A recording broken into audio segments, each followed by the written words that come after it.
নমস্কার, বিপুল দে জয় মা ইউটিউব চ্যানেলে সবাইকে আর একবার স্বাগত।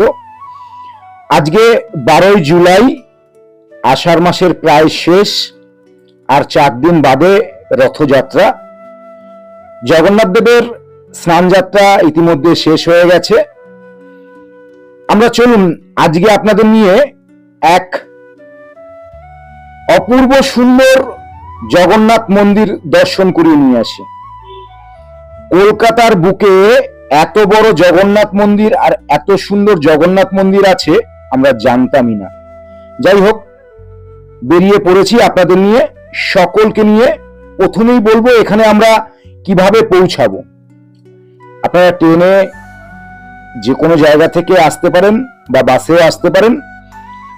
যদি ট্রেনে আসেন তাহলে বিধাননগর রোড, যেটা উল্টোডাঙা ট্রেনে করে 1 নম্বর প্ল্যাটফর্মের যে টিকিট কাউন্টার রয়েছে তার পাশ থেকে বেরিয়ে সোজা উল্টোডাঙা মোড়ে আসবেন। এটুকু হেঁটেই আসবেন, 2-3 মিনিট লাগবে। চলুন সম্পূর্ণ স্টেপ বাই স্টেপ আপনাদের দেখিয়ে দিচ্ছি, যাতে কোনো রকম অসুবিধা না হয়। আমরা এই উপরে এসে ওভারব্রিজ থেকে একদম ওই দিকের ফুটটায় যাব, দেখিয়ে দিচ্ছি। ওই যে নীল রঙের যে বাসগুলো দাঁড়িয়ে আছে বা ডান দিকে যে বাসগুলো যাচ্ছে, সেখান থেকেই বাস ধরে নিয়েছি আমরা। সাপুজি যে বাসগুলো যাচ্ছে, সাপুরজি, সেই বাসগুলোতে আসবেন। একদম নামবেন কারিগরি ভবনের সামনে। কারিগরি ভবনের সামনে নেবে ঠিক তার ডান দিক দিয়ে যে রাস্তাটি গেছে, এখান থেকে 1 থেকে 1.5 মিনিট হেঁটে গেলেই আপনারা কলকাতার সব থেকে সুন্দর এবং সব থেকে বড় জগন্নাথ মন্দিরে এসে পৌঁছাবেন। দেখুন, প্রথমে ঢুকলেই একটি ঝর্ণা, এটি সন্ধ্যাবেলায় চালু করে। চলুন, প্রথমেই সুবিশাল চত্বর, একদম সামনেই রয়েছে গরুর দেবতার স্তম্ভ।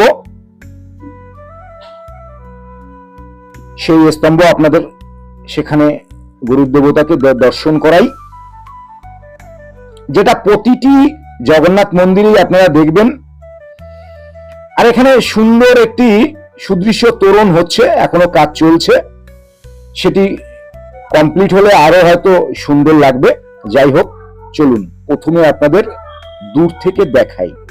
দেখুন, এত সুন্দর কারুকাজে ভরা বিশাল এক চূড়া, তার উপরে জগন্নাথ দেবের শ্রীবিষ্ণুর চক্র এবং ধ্বজা উঠছে। চারিদিকে কালারফুল বিভিন্ন চিত্র এবং বিভিন্ন মডেলের মাধ্যমে মন্দির সাজিয়ে তোলা হয়েছে। সম্পূর্ণটা দেখুন, দেখাবো, দেখতে থাকুন, আশা করি ভালো লাগবে। চলুন তাহলে আপনাদের নিয়ে এবার ধীরে ধীরে মন্দির দর্শন করাই। আর এই সুদৃশ্য মন্দিরের গঠনশৈলী একটু বলি। গঠনশৈলী 3 খিলান বিশিষ্ট দরজায় এই মন্দির নির্মিত। প্রধান দরজার দুদিকে সিংহ রয়েছে, এটা সিংহ দুয়ার। আর কয়েক ধাপ সিঁড়ি দিয়ে উপরে উঠলেই মন্দিরের গর্ভগৃহ, সেখানেও নিয়ে যাব। তার আগে দেখুন, মন্দিরে ঢোকার মুহূর্তে বিভিন্ন ধর্মীয় পটচিত্র করা রয়েছে, আর বিভিন্ন ঋষি মুনি ঋষি এদের বিভিন্ন সব মডেল তৈরি করা হয়েছে। আর একদম উপরে রয়েছে সমুদ্র মন্থনের একটি চিত্র। সকলের উপরে বা তারই উপরে রয়েছে জগন্নাথ দেব। অপূর্ব এক দৃশ্য ফুটিয়ে তোলা হয়েছে এখানে। জগন্নাথ দেব এখানে কিন্তু হাত নেই বা পা নেই এরকম নয়, জগন্নাথ দেবের হাত এবং পা সবই এখানে দেখানো হয়েছে। এবং সে বংশী বাজাচ্ছেন, এই অবস্থায় তাকে দেখানো হয়েছে এবং ফুটিয়ে তোলা হয়েছে। নিচে শিব হলাহল পান করেছিলেন, তারই একটি চিত্র ফুটিয়ে তোলা হয়েছে। একদিকে দেবতারা আর একদিকে অসুররা, সমুদ্র মন্থনের যে চিত্র সেটা ফুটিয়ে তোলা হয়েছে। আর জগন্নাথ দেবের পিছনেই গৌরনীতার একটি ছবি। অতীব সুন্দর। আপনারা যদি যান, আপনাদের মন মুগ্ধ হতে বাধ্য। কথা দিতে পারি, আপনারা নিরাশ হবেন না। আশা করি এত সুন্দর জগন্নাথ মন্দির হয়তো আপনি আশপাশে কোথাও দেখতে পাবেন না। এই জন্যই বলেছি অপূর্ব সুন্দর এই জগন্নাথ মন্দির। এবার এখানে ভোগের ব্যবস্থা আছে কিনা, থাকবার ব্যবস্থা আছে কিনা, মন্দির কখন খোলা হয়, সেগুলো বলার আগে মন্দিরের ভিতরে গর্ভগৃহে নিয়ে আপনাদের দর্শন করাবো। যেহেতু স্নান যাত্রার পরে প্রভু জগন্নাথ দেব বিশ্রামে থাকেন, তো সেই কারণেই মূল গর্ভগৃহের দরজা বন্ধ। আপনারা এলে দেখতে পাবেন।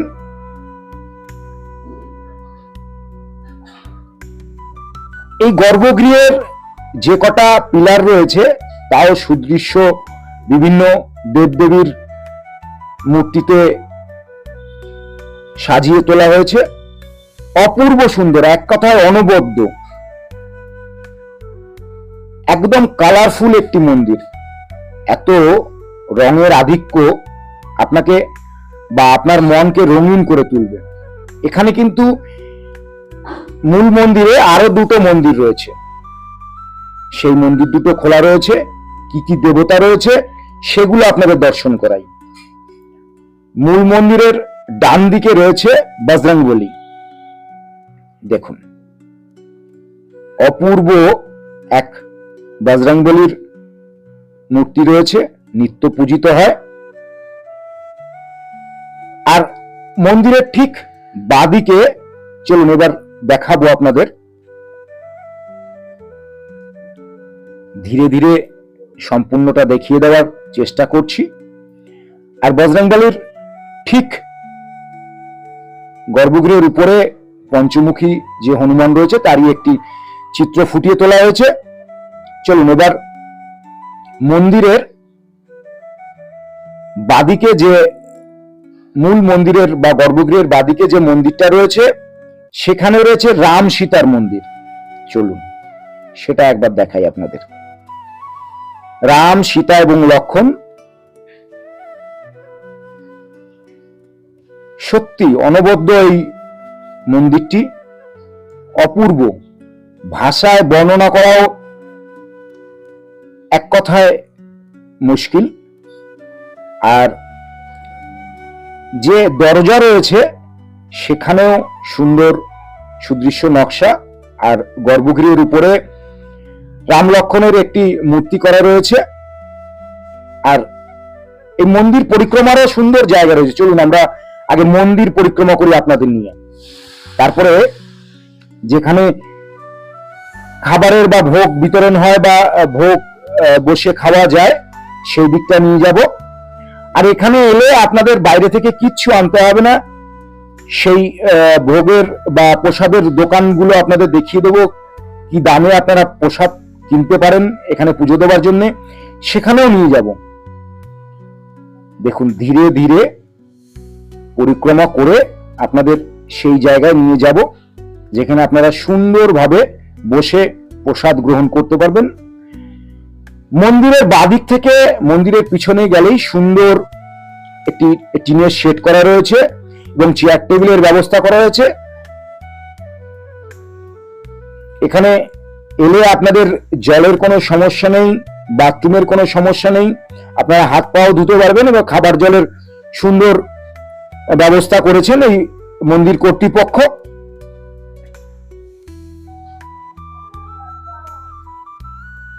অ্যাকোয়া ফিল্টার বসিয়ে দিয়েছে, একটা নয় দুটো অ্যাকোয়া ফিল্টার রয়েছে। আর এখন যেটা দেখাচ্ছি দেখুন, সোজা এটি হচ্ছে ভোগ রন্ধনশালা। বা ভোগ মন্দির, এখানেই ভোগ নিবেদন হয়। এবার বলি আপনারা কখন এলে মন্দির খোলা পাবেন। সকাল 6টায় মন্দির খোলা হয়, 2টো অবধি মন্দির খোলা থাকে, তারপরে বন্ধ থাকে, তারপরে 4টে আবার মন্দির খোলা হয়, আর রাত 8:30 9টা অবধি মন্দির খোলা থাকে। আর জগন্নাথ দেবের দর্শনে এসেছি, তার রথকে দেখবো না, এটা তো হয় না। চলুন যেহেতু সামনেই রথযাত্রা, তাই নূতন রঙে সজ্জিত হচ্ছে, সেটা একবার আপনাদের দেখাই। এই রথটিও কিন্তু সুবিশাল, 4টি ঘোড়া, একদম নিচে রয়েছে মাঝখানে বাবা ভোলেনাথ, দুদিকে গৌর নিতাই। সুন্দর অপূর্ব এক 4তলা বিশিষ্ট রথ, দ্বিতলে প্রভু জগন্নাথ দেব, দাদা বলরাম, বোন সুভদ্রা চেপে রথযাত্রায় বের হন। এটি জগন্নাথ দেবের মন্দিরের থেকেও বেশি পরিচিত হাজরা কালীবাড়ির রথ, সেটিও দেখাবো পরবর্তী এপিসোডে বা পরবর্তী একটি ভিডিওতে। তবে কালী মন্দিরের ভিডিও আপনারা করতে পারবেন না, এখন ভিডিওগ্রাফি সেখানে সম্পূর্ণ নিষেধ। এই জগন্নাথ মন্দিরেও ভিডিওগ্রাফি নিষেধ, কিন্তু কর্তৃপক্ষ আমাকে করতে দিয়েছেন, তাই আপনারা দেখতে পেলেন। চলুন এবার প্রসাদ কোথা থেকে পাওয়া যায় সেটা দেখাই একবার। একদম জগন্নাথ দেবের মন্দিরের ঠিক অপোজিটে কালী মন্দির রয়েছে, তার পাশেই এখানে সমস্ত ডালার দোকান রয়েছে, অনেকগুলো ডালার দোকান রয়েছে।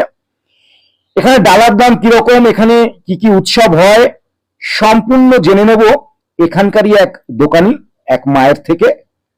চলুন ধীরে ধীরে আমরা আপনাদের শুনিয়ে দেব যে এই চত্বরে আরো কটা মন্দির রয়েছে এবং সেখানে কোন কোন সময় কি কি পুজো হয়। তাহলে শুনে নি, চলুন।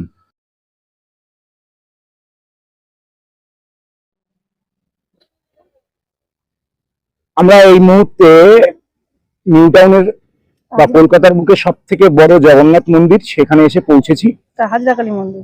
তো এখানে আরো কয়েকটি মন্দির রয়েছে, রাধা গোবিন্দ মন্দির রয়েছে, কালী মন্দির রয়েছে, বাবা ভোলেনাথের মন্দির রয়েছে, সামনেই রথ। তো এরকম একজন ডালার দোকানি, তার কাছ থেকে জেনে নেবো এখানে কি কি মন্দির রয়েছে, কি রয়েছে, কবে কোথায় কখন কি পুজো হয়, সম্পূর্ণটাই এই যে দোকানি রয়েছে আমাদের এক মা রয়েছেন তার থেকেই জেনে নেব। বলুন মা। এখানে প্রথমত আজ জগন্নাথের পূজা হচ্ছে 3 বছর পূর্ণ হচ্ছে। প্রতিদিন নিত্য ভোগ দেয়া হয়, কুপন আছে, যদি কেউ বসে খেতে চায় কুপন সিস্টেম আছে। আর এমনি সকালবেলার 12টা থেকে 1টা পর্যন্ত ঠাকুরের প্রসাদ ওটা বিনামূল্যে পাওয়া যায়, ওটা ছোট চুরি করে দেয়া। শনিবার মঙ্গলবার মায়ের পুজো হয়, হাজরা কালী আছে, শ্মশান কালী আছে, বাবা শিবজি আছে। মায়ের শ্মশান কালীর পুজো হয় পৌষ মাসের 1 তারিখে, ওটা থাকে 5 দিন মেলা।